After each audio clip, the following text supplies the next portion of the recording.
कैलाश पर्वत पर गई लो तो देखत लो मैया पार्वती अकेले बाड़ी अकेले। सारा देवता लो जाके कहल जे प्रणाम माताजी, माताजी प्रणाम। महादेव जी कहाँ बानी? मैया पार्वती कनी की उहाँ के घरी एगो नया नया नौकरी ज्वाइन कैले बानी। ई कौन नौकरी है? महादेव जी नौकरी खाली जे हाँ कोनो विशेष काम नहीं है। कपड़ा धोवे के बा, नहवावे के बा, गुड़ दावे के बा, भांग पीसे के बा, गाय चरावे के बा, लकड़ी तुरे के बा, खेती बाड़ी करे के बा, कोनो विशेष काम नहीं है। ए महाराज तो हर साल शिवरात्रि के हम सब देवता मिल के मैया पार्वती संगे महादेव जी के दर्शन करी ले सान। का एह साल महादेव जी के दर्शन ना होई? मैया पार्वती कहनी कि तो हम का जानता नहीं। हाँ जाके पूछ ली लो, चावरा में गाय लेके निकलल होके चंवर में भेटा जब जाके पूछ ली लो जे बिहने हमारा संगे वहां के दर्शन होई कि ना होई। अब समस्त देवता लोग आयल चावरा में, कौनो ऐसन वरदान मांगल जौना से तार मृत्यु तारा लगे निकट ना जाओ। तो कहले कि महाराज हमरा के इंसान या बंदर भालू से छोड़ के बाकी केहू से हमार विनाश ना होके। तो ब्रह्मा जी कहनी कि हम वस्तु वो प्रदान के अनुसार स्वयं नारायण इंसान रूप लेके आईनी आ स्वयं 11वां रुद्र शंकर भगवान बंदर के रूप लेके आईनी। ब्रह्मा जी स्वयं आईनी का बोलेला जमवंत जी बन के। कई कि वरदान में मंगल रहे कि इंसान बानर भालू के छोड़ के बाकी लोग से हमार विनाश ना होके। तो शंकर भगवान जवन है परम दयालु भगवान है, ऐसा देवों के देव महादेव, यही से महादेव कहल जाला। महा के ऊपर कोनो शब्द ना होला, जहां लाग महा तो महा के ऊपर कोनो शब्द बा नहीं नु। तो आई इहे एगो शंकर भगवान की कथा सुनाओ तनी कि शंकर भगवान अपना एगो भक्त के मर्यादा केंगा रखले रहनी। यही मृतलोक में, यही मृतलोक में कहल बा कि भगत के बस में है भगवान, भक्त नहीं तो कुछ भी नहीं, कहता ये वेद पुराण भगत के बस में है भगवान। भगवान भक्त के बस में रही ले। ताई यह कथा सुनाओ तनी। इ मिथिला नगरी के कथा बा। हमारा बिहार में एगो जिला बा मिथिला,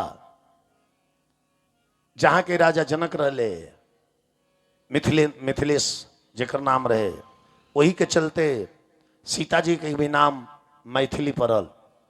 तो वो मिथिला में एगो पंडित जी रहे, एगो ब्राह्मण, जौना पंडित जी के नाम रहे विद्यापति। का नाम रहे? तनी बोली लो। विद्यापति। आ वो विद्यापति के धर्म पत्नी के नाम रहे मालिनी। का नाम रहे? आ विद्यापति बाबा बचपन से ही शंकर जी के भक्त रहले, बचपन से ही शंकर जी के भक्त रहे। विद्यापति बाबा बड़ी विद्वान रहले। 1000 कविता शंकर जी के नाम पर लिखले रहे, 1000 कविता कृष्ण जी के नाम पर लिखले रहे। परम विद्वान रहले विद्यापति बाबा। विद्यापति बाबा बचपन से ही महादेव जी के पूजा कैले। विचार करी, लेकिन पूजा करते हुए शंकर जी के मानते हुए एगो कमी रहे विद्यापति बाबा के लगे। का रहे? एगो औलाद ना रहे, निसंतानी रहले बाबा। एक कथा में बड़ी दर्द बात देखे, जो शंकर भगवान स्वयं बेटा बन के आयल बनी, बेटा बन के। अब बेटा लेखनिया विद्यापति बाबा उनका मलकाइन के सेवा कैले बनी। यही कथा के तनी ध्यान से सुनाओ, हमरा वालों के सुनाओ तनी। आरे सुनी ना सुनावत बानी एगो भक्त के कहानी, सुनिए श्रोता ज्ञानी। हम पढ़ल बानी अरे उहे गावतानी, अरे सुनिए श्रोता ज्ञानी।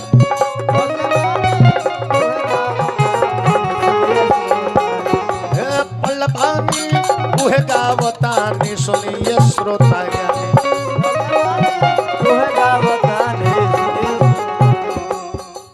मिथिला में अरे रहले एगो विद्यापति बाबा दानी। तानी सुनिए श्रोता ज्ञानी। जे ध्यान से कथा सुनी ओकर आंख ना झपी, आ जे ध्यान दे के ना सुनी ओकर आंख झपे लगी। ध्यान से सुन में कड़ी कड़ी हम का कहतनी। मिथिला में एगो बाबा रहले, अरे विद्यापति दानी सुनिए श्रोता ज्ञानी। मालिनी जय रहली उनकर रानी सुनिए श्रोता ज्ञानी।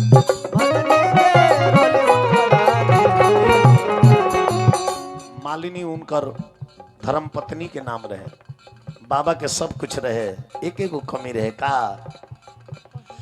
ओन धन भरल बाटे, अरे सोना यौरु चानी सुनिए श्रोता ज्ञानी। अरे बाकिर बाबा अरे रहले निसंतानी सुनिए श्रोता ज्ञानी। बाकिर बाबा रहले निसंतानी सुनिए श्रोता ज्ञानी।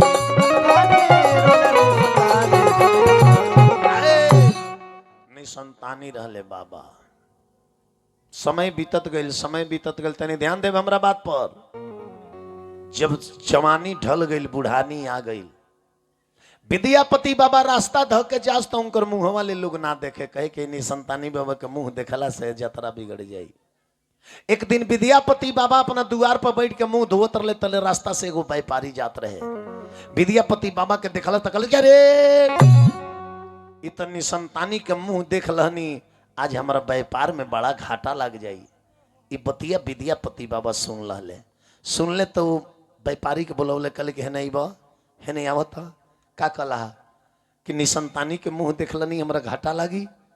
विद्यापति बाबा रोवे लगले, कहले कि जा अगर हमारा मुंह देखला से तारा जितना घाटा लग जाई नु, आके चुपके से हमारा कान में कही अपन जमीन बेच के तार घाटा पूरा कर दे, लेकिन आज के बाद ये बात कबू मत कहिए कि निसंतानी के मुंह देखला से घाटा लागेला। वो व्यापारी चल गई आ उजा से विद्यापति बाबा स्नान करके सीधे शंकर जी के मंदिर में अइले। शंकर जी के मंदिर में आ रोवे लगले, कहले कि का हो देखिए हमर मुंह देख के गइल बा, देखिए ओकरा घाटा ना लगे। घाटा लग जाई न तो ये बात प्रचार हो जाई कि विद्यापति बाबा के मुंह देखला से घाटा लगता, तो बिहने से लोग हमारे मुंहों की ओर तकाल का बन कर दी, हमारे जियल काल हो जाई। कहले विद्यापति बाबा शंकर जी से कि सुना, आज दोनों हाथ उठा के प्रतिज्ञा करके कहतनी, हमार बेटा चाहे हमार बाप, आज के बाद अब तू ही बाड़ो, तू ही बाड़ो। आ वही मेरा कागज पर शंकर जी के नाम से अपन जमीन जजाद घर दुआर सब शंकर जी के नाम से लिख दल। कहले कि लो अब तू ही हमार बेटा चाहे बाप बाड़ो, लेकिन देखिए व्यापारिया के घाटा ना लगे। रोवत रे विद्या बाबा शंकर जी से कहता रे, अरे सारा जगी का तू ही है रखवाला, सारा जग का तू ही है रखवाला, सारा जगी का तू ही है रखवाला, भोला बाबा बड़ी रे मतवाला। थाली बजा, भोला बाबा बड़ी रे मतवाला, ऐ भोला बाबा बड़ी रे मतवाला, भोला बाबा बड़ी रे मतवाला। ऐ सुन जा भोला, सुन जा भोला, सुन जा भोला, सुन जा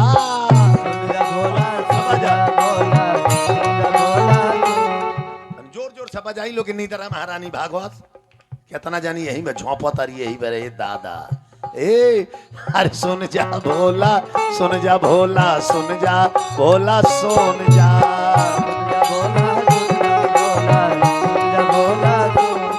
अरे जय जय हे अवघर दानी, तोहरे महिमा के ना जानी, जय जय अवघर दानी, तोहरे महिमा के ना जानी, चेतह के कोहरावेला, मनवांछित फल पावेला, चेतह के कोहरावेला, मनवांछित फल पावेला, हे जन के जीवन संवर देला खाली झोली भर देला जन के जीवन संवर देला खाली झोली भर देला जन के जीवन संवर देला खाली झोली भर देला ताहरा दर पर से खाली नहीं जाला ताहरा दर पर से खाली नहीं जाला भोला बाबा बड़ी रे मतवाला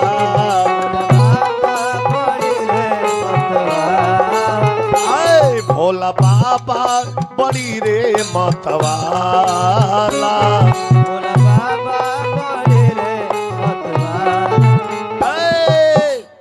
अब बताई रउरा सब है शंकरे जी के बेटा मान रहा है आ सब जमीन जायदाद लिख दल कहले कि तू ही बाप बड़ा चाहे बेटा बड़ा आ कई के शंकर जी से चली अले वो व्यापारी के घाटा ना लगल वो व्यापारी के घाटा ना लगल व्यापारी लौट के बाबा के लगे ना आइले समय बीतत गई जब गांव के लोग के पता लगल कि विद्यापति बाबा सारा संपत्ति तो शंकर जी के नाम से लिख देले बड़े अब गांव भर के लोग विद्यापति बाबा के विरोध में हो गए विरोध में कि कम से कम हमनी के 200 काठा देले रहते तो बाबा के बुढ़ारी में हमनी के सेवा करती सब पानी पियती सब खियती सब अब पत्थर के नाम से सारा जमीन जायदाद लिख दले अब वो पत्थर के मूर्ति या कहीं करे पानी पियाइए बुढ़ारी में सेवा करी अब गांव भर के लोग विरोध में हो गई विद्यापति बाबा फसल बोवस अपना खेत में आज जब फसल पाक जाओ नु तो गांव भर के लोग राय के आ हंसुआ ले जाके आ रोते राती सारा बाबा के खेत में के फसल काट के लोग अपना अपना घरे धगा ले बाबा कमजोर रहले ना बोलस समय बीतत गई समय बैठल ना रहेला बुढ़ारी एगो ऐसा कड़वा सच है जे सबका मंजूर करे के पड़ेला अब बाबा के उस समय आ गई वृद्धापन वाला अरे बीतली उमर जब थकली जवनिया बीतली उमर जब थकली जवनिया बीतली उमर जब थकली जवनिया अब विद्यापति थाक गईले थकली उनकर रनिया विद्यापति थाक गईले थकली उनकर रनिया अरे दुखे सुखे मालिनी बनावेली भोजनिया दुखे सुखे मालिनी बनावेली भोजनिया दुखे सुखे मालिनी बनावेली भोजनिया आ दोसर नहीं खे देबे है ना तक अरे दोसर नहीं खे देबे वाला एको लोटा पनिया दोसर नहीं खे देबे वाला एको लोटा पनिया दोसर नहीं खे देबे वाला एको लोटा पनिया दाल खैले भात खैले रोटी पर चटनिया दाल खैले भात खैले रोटी पर चटनिया निक लागल आय बाकी अभी ले ना पीले बाड़े एको आना पनिया अरे देवे वाला नहीं खे के हो दोसर हो पनिया विद्यापति बाबा थाक गईले खटिया पर से उठल नहीं खे जा उनकर पत्नियों थाक गईली विद्यापति बाबा के बड़ी सजोर प्यास लागल अपना पत्नी से कहले कि मालिनी तनी हमरा के एक लोटा पानी पिया दो पानी तो देखी औरत वो होती है पत्नी किसे कहते हैं पत्नी जो अपने पति को पतन से बचावे उसे पत्नी कहते हैं ये गरीब पत्नी कम आवतल ये गरीब मैडम आवतल मैडम मैडम डम डम डम घर में लागल रहता कबो चाय के कटोरी फेंकाता तो कबो पानी के जग फेंकाता घर में डम डम लगे रहता विचार करी हम ऐसे रउआलो से कहे बुढ़िया का कि बेटा के बियाह करे खोई नहीं तो घर में बहू लेके आए बहू बहू रानी लेके मत आए कम दहेज लेके हिसाब किताब में बियाह करे न तो बहू गई है घर में आ खूब दहेज लेके खूब इंटरमीडिएट पढ़ल बोलाए न बहू ना आई है बहू रानी आई है जब बुढ़ियो कहें जे बहू तनी दूगो रोटी ना सेक द बहू रानी नहीं करी है जे प्लीज मुझको डिस्टर्ब मत कीजिए नहीं तो मेरा मेकअप बिगड़ जाएगा अब बैठ के बुढ़ियों के रोटी बनावे के पड़ी ऐसे बहू लिया बहू रानी मत लेके आए विचार करी अब कहले कि तनी हमरा के पानी पिया दो तो जब सुनली कि पति पियासल बड़े तो उठ के कांपत कांपत कुआं के लगे गईली कुआं से पानी भर लहली, लेके आवत रही तले रास्ता में पैर फिसल गई। विद्यापति के बाबा के मेहरारू मुंहे के भरे गिर गईली। विद्यापति बाबा देखता रहे जे गिरल बाड़ी, चाहत रहे कि जाके उठा दी, लेकिन बाबा से खुद नहीं के उठल जात जे केंगा उठ के जा। लेकिन गईले आ जैसे जाके उठावत रहे नु तले बबू के पैर फिसल गई, ऊपर से बबू गिर गईले। तब विद्यापति बाबा के मेहरारू कली जे बताई रउआ कितना मूर्ख बानी, सारा जमीन जजात शंकर जी के नाम से लिख दहनी, वो पत्थर के मूर्ति के नाम से लिख दहनी। आज गौवा में 10 कट्ठा केहू के देले रहती तो आज बुढ़ारी में हई दशा नानू होई, कम से कम हमने के 1 लोटा पानी तो पियाई। विद्यापति बाबा कहले कि हाँ हाँ हाँ, ऐसा बात कहिया मत, वो पत्थर ना हुआ, वो पत्थर ना हुआ, ऐसा बात मत कहियो। अरे खेत जब लिखौले बाड़े यवा घर दनिया, खेत जब लिखौले बाड़े यवा घर दनिया, अरे खेत जब लिखौले बाड़े यवा घर दनिया, आ उहे बुढ़ारी में पियई है आके पनिया, बुढ़ारी में पियई है आके पनिया, उहे बुढ़ारी में पियई है आके पनिया, बुढ़ारी में पियई है आके पनिया, उहे बुढ़ारी में आके पानी पियई है। दोनों बेकत से उठल नहीं खे जात। तले ई दासा के देखत रहे, कैलाश पर्वत पर से मैया पार्वती देखत रही। मैया पार्वती ना मन लो, अभी वीडियो बनाते बड़ा, अभी बैठत काहे नहीं खो, बीचवा में खड़ा काहे हो गई टावर लेखा, बैठा पड़ी तो पलस्ती मार के बैठो, यो शूटिंग में बड़े विचार करिए। अब मैया पार्वती कैलाश पर्वत पर से देखत रही, शंकर जी से कली महादेव जिंदगी भर बूढ़वा बुढ़िया रहुआ के बेटा मान के पूजा कैले वालो, अब बेटा के हई दशा बा कि माई बाबूजी हो जब मुँहे के भरे गिरल बड़े, आई जब बेटा मार दाना दोन चील में पचीलम एकदम धाका धोक गांजा नहीं जाती है, अब माई बाप हो जा गिरल बड़े, जाई जाई जाई जल्दी जाई जल्दी जाई। शंकर जी कहले कि हम जाई, हमारा के जिंदगी भर बेटा मान के पूजा कैले वालो, तो एक नाते तू पतोह ना भइलू, हम चीलम घींचतनी तले तू ही पतोह बन के जाके मदद कर दो, उठा दो। पार्वती कहली कि ना जी, हम जाए तो चिन्हा जाए, अरे 18 गो रूप बनाइले, कौन रूप बना के चल जाई। मैया पार्वती शंकर जी से कहतानी कि पार्वती भोला जी से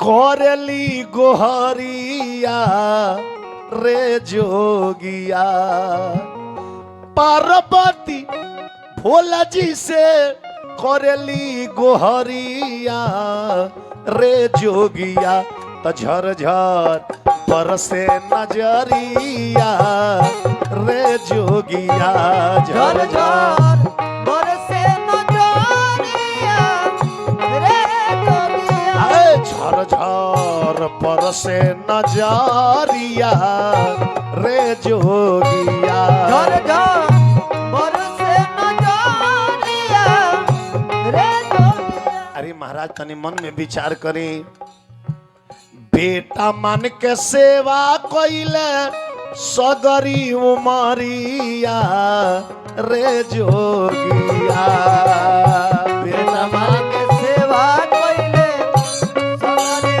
उमरिया, बेटा मान पूजा कइले सगरी उमरिया रे जोगिया, त गिरल पाड़ी महतरिया रे जोगिया, गिरल पाड़ी महतरिया रे जोगिया, गिरल पाड़ी महतरिया रे जोगिया, गिरल पाड़ी महतरिया। जाई महादेव जी जाई, जल्दी जाई, ना तो देख ली जाई जाई जाई जाई विद्या पति के दुआरिया रे जोगिया, जाई जाई जाई विद्या पति के दुआरिया रे जोगिया, जाई जाई जाई विद्या पति के दुआरिया रे जोगिया तके हो सटना पजारिया रे जोगिया के हो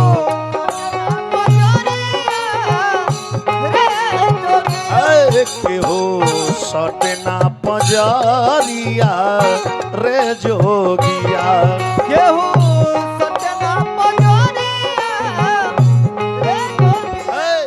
प्रेम से बोली शंकर भगवान की जय। शंकर जी कनी की ठीक बा पार्वती तू नहीं खूब मानत जाता नहीं सुन लो नौकर बन के जाता नहीं आप बेटा लेखन सेवा करो जब तक ले उनका लोग के जिंदगी समाप्त ना होई तब तक ले हमार नौकरी समाप्त ना होई जितना दिन ले वो लो जी लो उतना दिन ले बुझिए जे तारा कैलाश पर्वत पर अकेले रहे के बाद हम पूरा स्वरूप में जाके जिंगनिया बेटा बाप के सेवा करेला ओ लेखा सेवा करब नौकर बन के रहब लेकिन बेटा लेखा सेवा करब सोच लिया पार्वती कली के भले कुछ हुई लेकिन जाई वो बुढ़वा बुढ़िया के दुख दर्द हमारा समय के साहते दादा जाई तब शंकर भगवान चल दिले बानी जय श्री सीताराम आई चिवरा पाली से हाँ हाँ देखी तो चिवरा पाली से परम भक्त जी सभे ऐनी एक कथा पर चिवरा पाली में भी हम परसालाई रहनी बड़ी मान सम्मान मिलल जय श्री राम जय श्री राम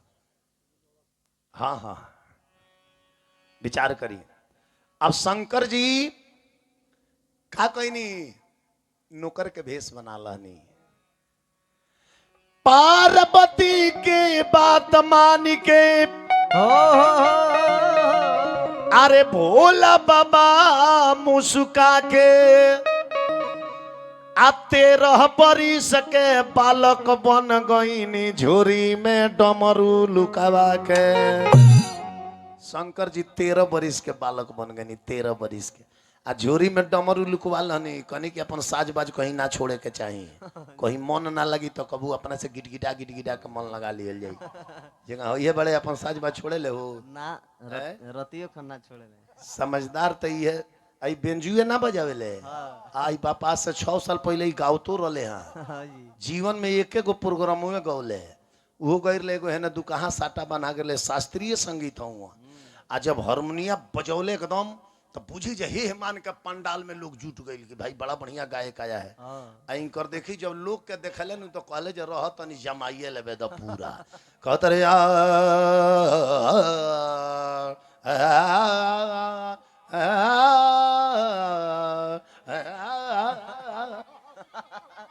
यहाँ के आधा घंटा ले कहते रह गए तले पूरा पंडाल खाली हो गई सब लोग चल गए जई बुझा तक कुछ गई है ना आ तले हे कोना से एगो बुढ़िया काकी 100 रुपया लेके आवतारी बुढ़िया काकी है लिए बाबू तभी कतरे जुग जुग जी बुढ़िया काकी अमर हो जाई रहुआ रउए हमार संगीत ओरिजिनल समझ ले बानी हमार गीत रउए समझ ले बानी तो बुढ़िया काकी कलिए बाबू तारा गीतिया हम खुश होके नानू देनी है इस 100 रुपया दे देनी है कि ये बाबू अब मत गाव तू बन कर दो तई कहले जे का है तो बुढ़िया कली के बाबू तू जेगा चिघड़ तरनु एंगा परसों एगो हमार पाड़ा चिघड़ के मर गईल तई अने से ही गावले छोड़ल बिल्कुल कहले जे बेंजू बजावल का ठीक बा प्रेम से बोली वृंदावन बिहारी लाल की जय।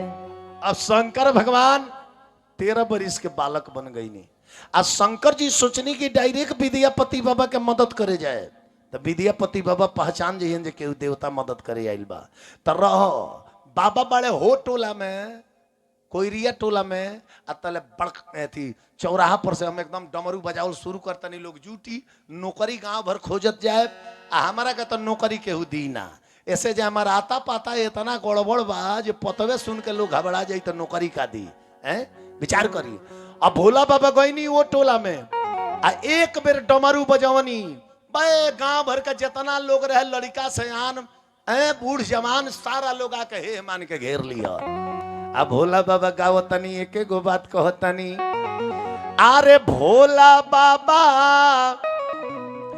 घूमेल सगरी नगरी अरे केहू नो करिया दीते ना भोला बाबा घूमेल सगरी नगरी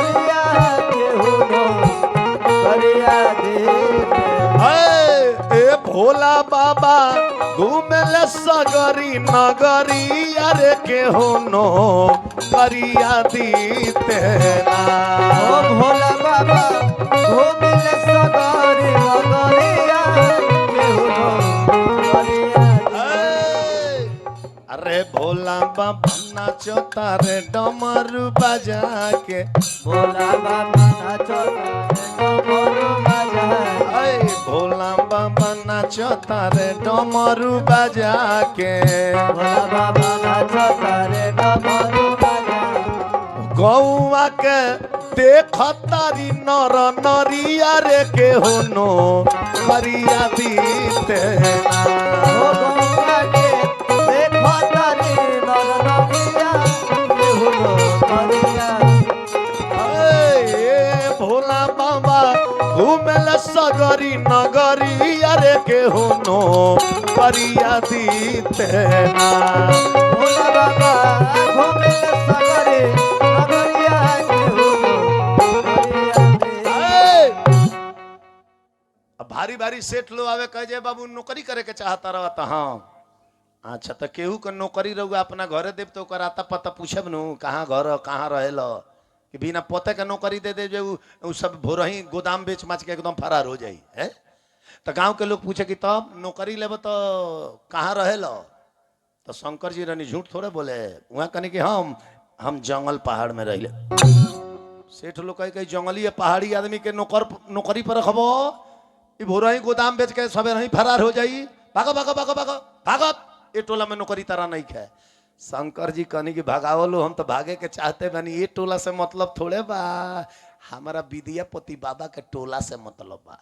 आ ई बात विद्यापति बाबा के कान में पड़ गई रहे केहू बता देले रहे कि एगो छोट लड़का आइल बा बड़ा बढ़िया डमरू बजा के नाचता रहे आ नौकरी खोजता रहे बाबा के कान में पड़ गई रहे। आ तले वही पड़े शंकर जी जा रहल बनी तले विद्यापति बाबा देख लले कहले कि ए बाबू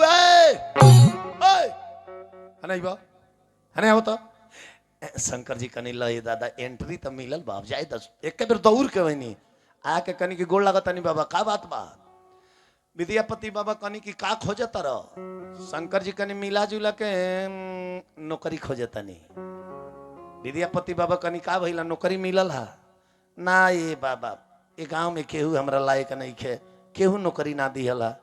विद्यापति बाबा कनी के ठीक बा दुनिया बड़ी लंबा चौड़ा बा जा अगर तारा एने अगल बगल कहीं नौकरी मिल जाई नु तो तनी हमारी को काम कर दी है।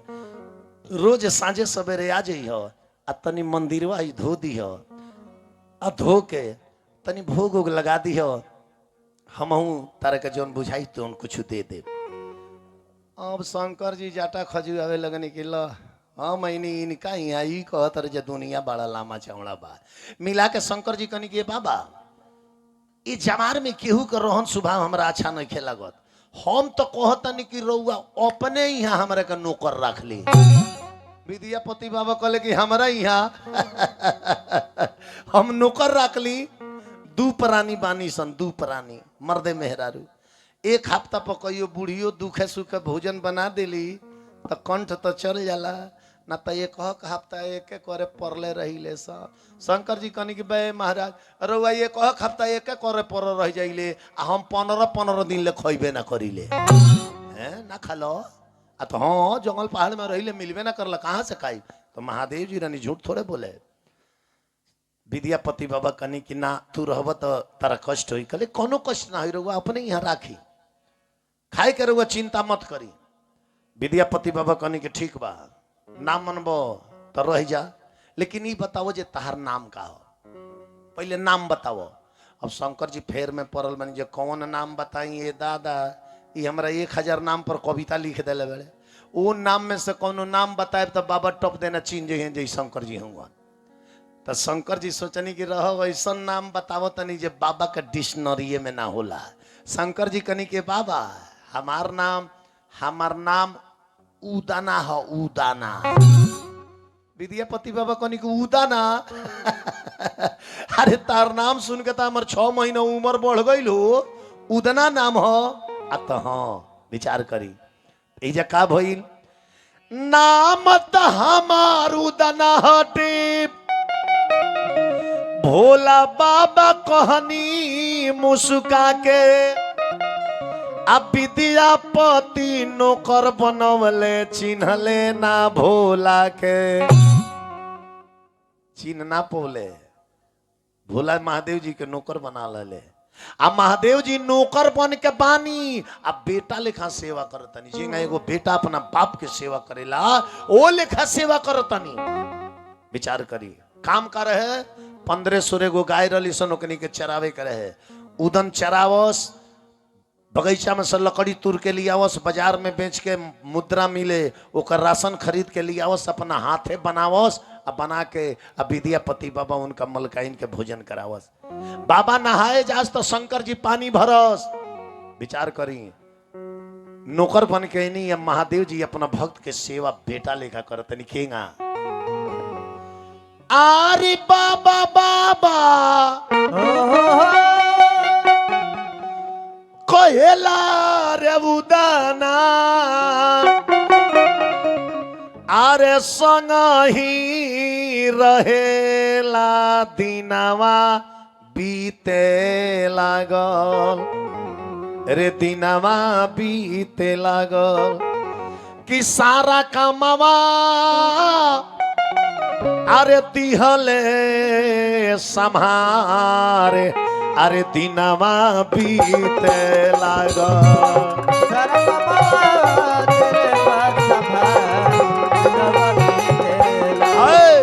सारा कमवा दिहले संहार दिनवा बीते लागल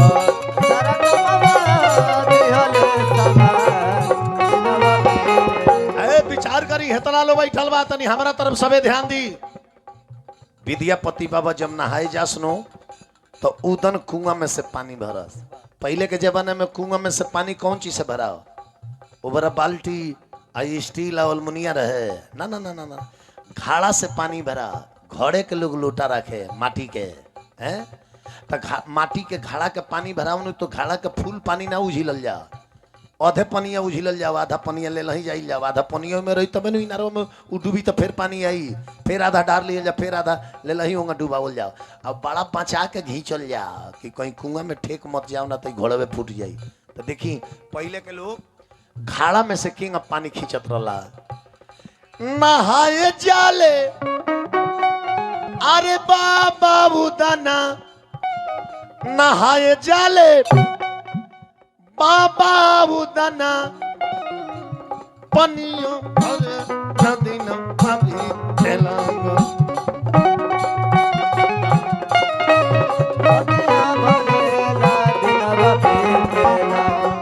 नहाए जाले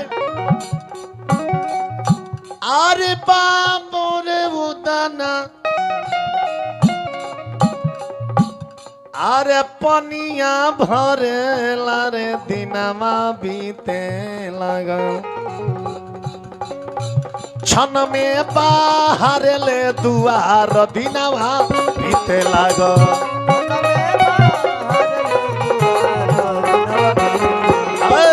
क्षण में बाहर ले दुआर दिनवा बीते लगल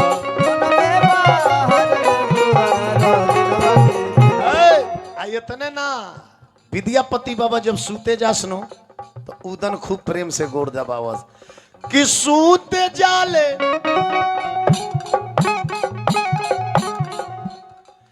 अरे सूते जाले बाबा उदना अरे गोड़ावा दाबेला रे दिनावा बीते लगा देखी किंग गोड़ दबल जला प्रेम से सूते जाले बाबा उदना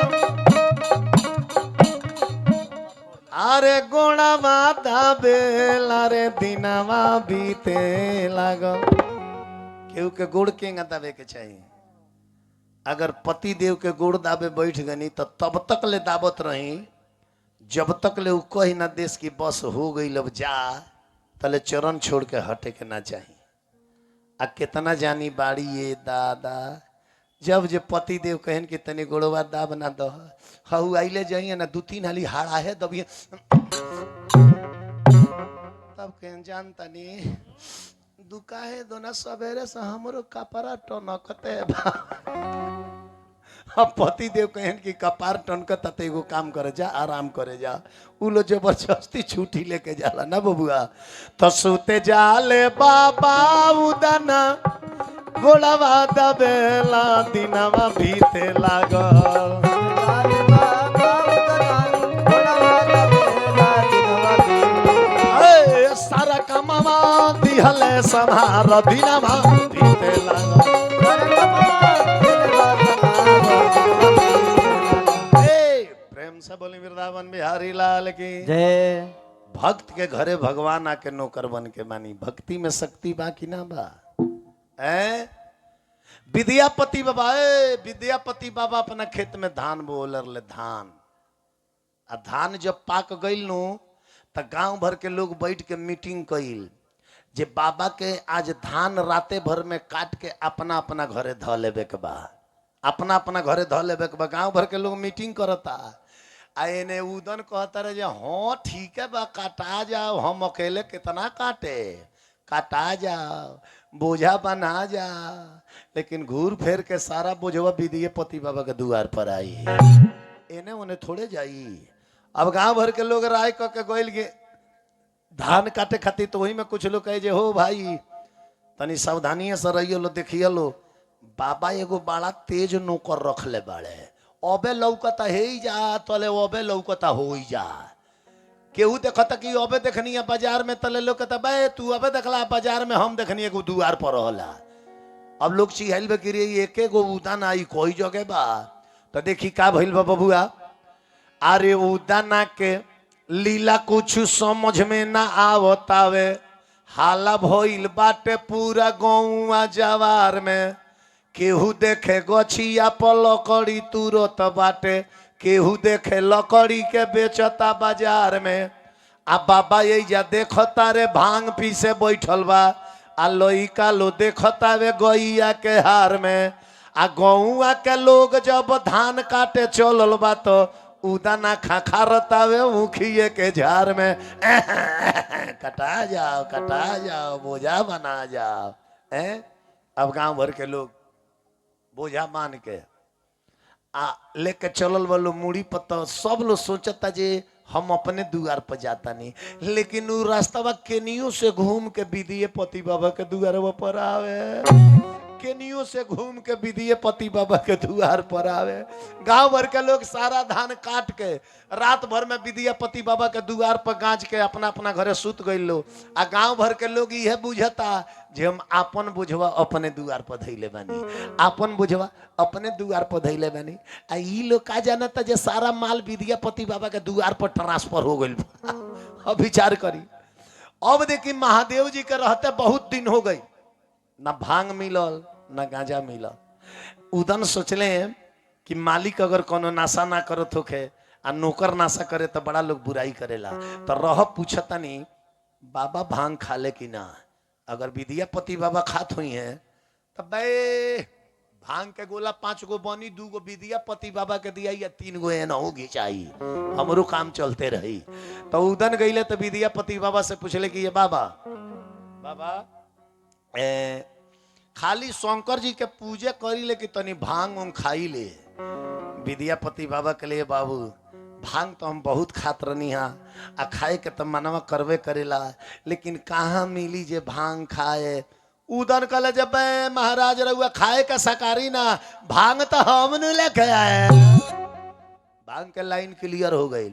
मार 5 गोला भांग बने, 2 गोला विद्यापति बाबा के दिया, और 3 गोला उदन अपने खा ले से एकदम एकदम मस्त मस्त। अब विचार करी रउडा, समय बीतत गईल समय ऊ आ गईल। कौन समय आ गईल जी? धान कटैला के बाद कौन सीजन आवेला? समय बीतत गईल उस समय आ गईल फागुन के महीना। अब फागुन में रउरा सर पे आवे वाला बा शिवरात्रि। 26 के कि 27 के है ना बबुआ शिवरात्रि आ गई। आ विद्यापति बाबा के बड़ी भारी शंकर जी के मंदिर है, जब मेला लागे साधु संत लोग आवे, तब विद्यापति बाबा उदन से कह लगे उदन हम कई बरिस शिवरात्रि के दिन साधु लोग के 101 11 गो साधु लोग के हम भोजन करावत रहनी हम, लेकिन कई साल से नियम बंद हो गई बा। आ तू आइल बड़ा नु तो तनी कुछ हमरा हिम्मत मिलल बा। काल शिवरात्रि ह, काल आ तनी आज जाता रह गाय चरावे नु तो कहीं 5-6 गो साधु लौकी लो तो कह दियो जे हमरा मंदिरवा पर चली आइलो आ तनी आके चिवड़ा दही आ पूरी सब्जी भंडारा पाली लो, हमरो पवित्र हो जाई मन। उधर कले हाँ हमारा टेंशन मत ली बे, 4-5 जना से कहला के का जरूरी बा। उ तो एगो साधु से कहाई तो खुदे उ 5 जना के बिटूर के लेके चली आई है। कहले ठीक बा जा। अब उदन गईले गाय लेके चरावे। अब विद्यापति बाबा कहता रे कि फागुना महीनावा में 13 शुभ दीनावा में घरे घरे होत बा पूजाई भोला दानी के। घरे घरे होत बा पूजाई भोला दानी के। आरे घरे घरे होत बा पूजाई भोला दानी के। घरे घरे होत बा पूजाई भोला दानी के। ध्यान देवे के बाद मैया जी भूखल बाड़ी अतिरे सुखल बाड़ी। मैया जी भूखल बाड़ी अतिरे सुखल बाड़ी। मैया जी भूखल बाड़ी अतिरे सुखल बाड़ी। भोला संग पूजा होई गौरा महारानी के। भोला संग पूजा होई गौरा महारानी। तनी ध्यान दी हमरा बात पर, देखी बड़ा मार के बुल बात आ गई। अब शंकर जी गाय लेके गइल बनी चावरा में चरावे। अकाल शिवरात्रि हो अतले आज जितना देवता लो रहे, हमरा तरफ ध्यान दे, जितना देवता लो रहे सब लोग कैलाश पर्वत पर पहुंचल बा। काहे खातिर? कैलाश पर्वत पर गई लोग तो देखत लो मैया पार्वती अकेले बाड़ी, अकेले।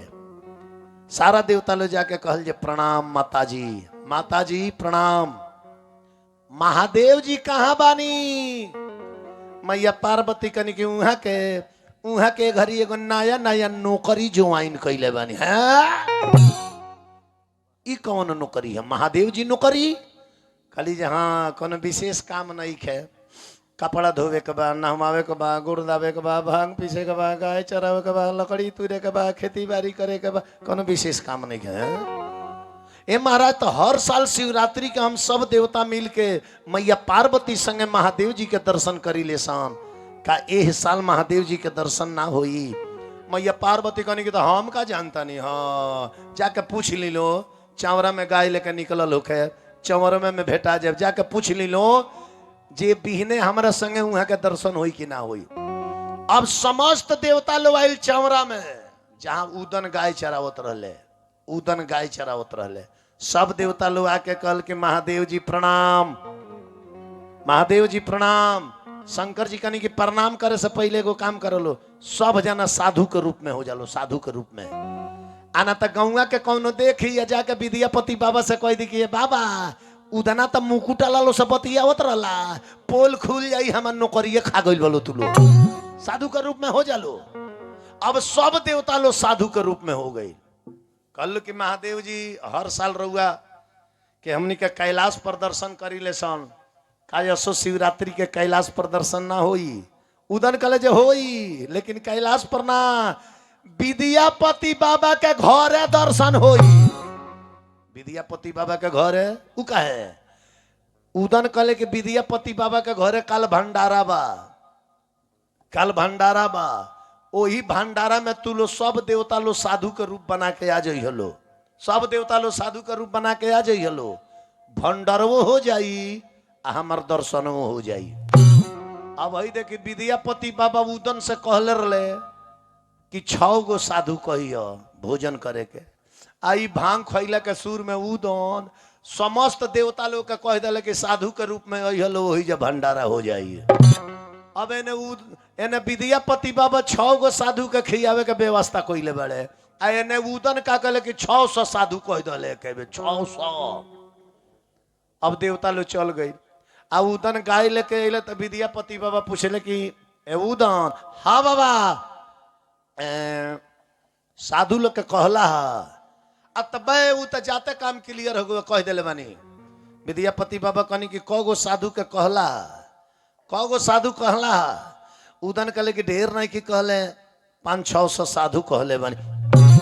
विद्यापति बाबा कहले कि जंगली आदमी हमें जे 6 गो साधु का व्यवस्था रचले बानी आ तू 600 साधु कह दिल बड़ो, हमारी इज्जतिया लेब का काल भंडारवा के।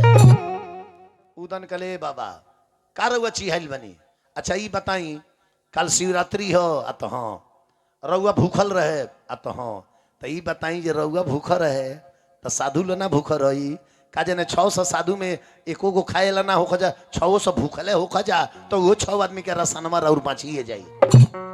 विद्यापति बाबा कहले कि रे उदना ठीक है कहता से का जाने सब सदुए भूखल हो खजा तो रसन में बाँच जाई। तब विद्यापति बाबा का कइले जे 11 गो चांदी के रुपया निकलले, 11 गो कहले कही 11 गो चांदी के रुपया ले लो आ जाके 6 गो साधु लोग के खाए भर के राशन बाजार में से खरीद लिया।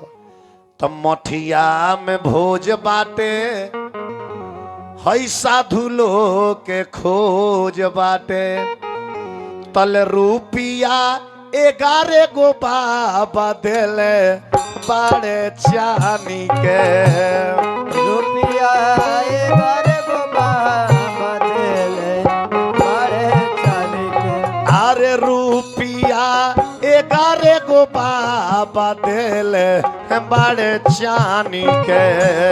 रुपया 11 गो बाबा देले बाड़े। विद्यापति बाबा 11 गो चांदी के रुपया दले। उदन ले लो बाजार में से 6 गो साधु के खाए भर का राशन ले ले आओ। आ उदन 11 गो चांदी के रुपया लहले आ 11 गो बोरा काख में दबले बड़े। विद्यापति बाबा कहले जे इहो अनपढ़ है बाबू दाना साफा नौकरो भेटाइल तो एकदम फेलियर है।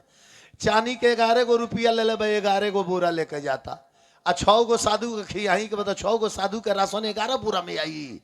लेकिन जब उदन नु जानत रहले जे 600 में एको को भूखल ना वही है जा सब पावही अला वही है जा बाबा के भंडारा के व्यवस्था हम ना करे तो बाबा एकदम खड़े रहे मर जाइए। अब उदन सोचले कि चलत तनी ये बाजार में सबसे भारी जेकर दुकान हुई ओकरे दुकान में से राशन ले आए आ जितना वो साल भर कम तौलले हुई हैं, कम तौलले हुई हैं उ सब हिसाब जोर चेत के बाबा के भंडारा में आई कि भंडारो पवित्र हो जाई आ उ दुकानदारो पवित्र हो जाइए। तो उदन गईले एगो भारी दुकानदार की यहाँ 11 गो चांदी के रुपया दे दहले आ कहले जे खाए भरे में राशन दे दी आ बोरा के मुंह को दहले दुकानदार की ओर उदन आ अपन मुंह को दहले है ने का है आ तो साक्षात शंकर जी रहले नु आ बनिया के आदत हो ऐसे जोखी है। अब मुंह कैले बड़े है ने बोरा कैले बड़े है ना मुंह कैले बड़े है ने कि सामने ताके बतनियों से कम तौली है तो तरजुइयो जरी आ दुकानदारो जर के भसम हो जाइए। तो ऐसे बढ़िया बाजे बाबा का भंडारा केहूँगा करावे द। अब है ना मुंह के है ना मुँह घुमौले बड़े तले वो दुकानदार तो खुश हो गई रे ई लड़का कहियो बाजार नहीं खे कैले ई तो कांटा की ओर ताकते नहीं खे होने ताकता रह खूब कम तौला आधा आधा कम तौलस दुकानदार आधा आधा खुश बड़े आज खूब फायदा बा। आ उदन भीतरे कहस जितना बुझाव उतना कम तौलल बोरा जाके गोदाम में गिन लिया जे कगो कम हो गइल बा। गोदाम में बोरा गिन लिया जितना बुझाव उतना कम तौल लो।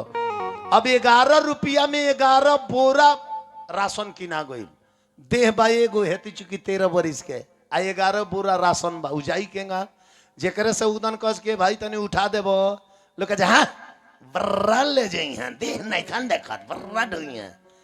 उदन कहले जे का हमरा का डाटा तरलो हमरा लगे तो वैसन सवारी बा जे हम चाही तो पूरा बजरिया लाद के लेके चल दे। तो पैसा पैसा के सामान अरे घूमी घूमी के दुकान कौन कौन तू रीड देखावेला सुतला में ऊँघी ला त का हो कि पैसा पैसा के समान, अरे घूमी घूमी के दुकान, अरे तब उतना वो लगे बोरा में बाजार कोई ले बा। उतना लगे बोरा में बाजार। ऐ, हो उतना उतना उतना यलगे बोरा में बाजार कोई ले बा। उतना लगे बोरा में बाजार। तब भारी हो गईल मोटरिया के हुसटे ना पंजरिया, भारी हो गईल मोटरिया के हुसटे ना पंजरिया, अरे तो उतना वो दिन बसहा बैला के पुकार कोइले बा। उतना वो दिन बसा बैला के पुकार। आहा हो उतना वो दिन बसहा बैला के पुकार कोइले बा। उतना वो दिन बसा बैला के पुकार। एमे जहाँ जहाँ उदन नाम धराई रहुआ समझ अब शंकर भगवान होंगे। तो वो दिन उदन चिलैले कहले कि का हो बसहा बैल, खइबा मोटइबा आ कहियो कामे ना आइबा, जल्दी आओ जल्दी आओ। संसार के भार हमरे पर बा, लेकिन आज एगो बोरू नहीं की डोले हो। जल्दी आओ कहत कहीं जब बसहा बैल बे कैलाश पर्वत पर से तुरा गइले आ शरीर में के मांस खत्म कर दले, एकदम हड्डी पर ठकर ठकर ठकर ठकर क के पहुंचल बड़े। उदन देखले तो कहले का हो इतने दिन में देहिया में का मसवा का हो गइल तार, हई हड्डी पर आइल बड़ा, यही शरीर से हई बोरा ढोवाई। बसा बोल कहले कि चुप रही, जान के हड्डीदार बन के आईनी, मसदार बन के आई रहती न ते जले पहुंचल ना रहती। रस्तों में कोनो रसरी धक दुआर पर बांध दित कि बड़ा मोटाइल बोयल बा आ दूबर पातर हो के वही अनु जौने देखत ल तौने मार के भगावते रहल। यही से जब पहुंच गइल बानी विचार करी त का भइल। तब मोटरी बसहा पर लदाइल आके मंदिर में उतराइल, मोटरी बसहा पर लदाइल आके मंदिर में उतराइल, तो चुटकी मार के उदना बैला के फरार कइले बा। चुटकी मार के उतना बैला के फरार। हो चुटकी मार के उतना बैला के फरार कइले बा। चुटकी मार के उतना बैला के फरार। विचार करी कहले कि जल्दी भागा जैसे ना तो अबे बाबा जी तो देखिए तो पूछिए के उदनी बोल के करो, तो हम तो झूठ बोले बना, झूठ ना बोले तो पकड़ा जाए तो नौकरी खत्म हो जाए। बसा बोल के ले जाइए बताई शिवरात्रि के प्रसादी सबे खाई, हम ना खाए। उदन कहले जे खाए के होई त साधु के रूप में वही हो, बैल के रूप में मत है ना तो जौने देखी तुमने लाठी लेके भगवाइबे करी तरह के भागई जैसे।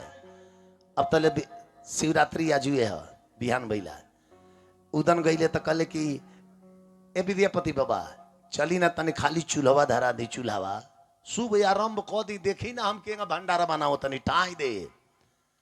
विद्यापति बाबा कपारे हम धैले बड़े कहले कि उदन तू कहतर कि साधु लो भूखल होई आ का जाने कहीं 600 में एको गो ना भूखल होखसन तब का होई ये दादा, तब तो हमारी इज्जत चल जाई।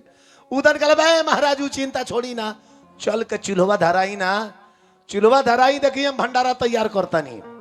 विद्यापति बाबा कहले कि ये उदन अब तू हमारी इज्जत राख चाहे इज्जत रे लो, अब हम जाता नहीं केवाड़ी बन के सूते, अब तू भंडारा बनाव चाहे खियाव।